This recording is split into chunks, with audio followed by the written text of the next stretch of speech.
দেশ উদ্ধার করতে গিয়ে যে ছাত্ররা জীবন দিয়েছেন, গুলিকে আলিঙ্গন করেছেন, বুলেটকে আলিঙ্গন করে শাহাদাতের নজরানা পেশ করেছেন, তাদেরকে আমরা শ্রদ্ধার সাথে স্মরণ করতে চাই।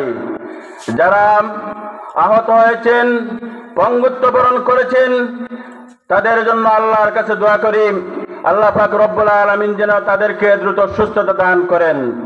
যারা শহীদ হয়েছেন, তাদের মর্যাদা যেন আল্লাহ বাড়িয়ে দেন। সংগ্রামী ভাইরা আমার, আপনারা বক্তব্য শুনেছেন। এই পেশি শক্তি, ফিরাউনের প্রেতাত্মারাম বাংলাদেশ জামাতে ইসলাম এবং ইসলামী ছাত্র শিবিরকে নিশ্চিহ্ন করার যে ষড়যন্ত্র শুরু করেছিল, আজ 16 থেকে 17 বছর পূর্ব থেকে, তারা কিন্তু সফল হতে পারে নাই। যারা চিন্তা করেছিল আমাদেরকে তারা নিঃশেষ করে দিবে, আমরা পরিষ্কার ভাষায়, স্পষ্ট ভাষায় বলে দিতে চাই, আসমানের নিচে জমির উপরে এমন কোন শক্তি নেই যারা বাংলাদেশ জামাতে ইসলাম এবং ইসলামী ছাত্র শিবিরের আদর্শের কাজকে বন্ধ করে দিতে পারে। তা প্রমাণিত হয়েছেন।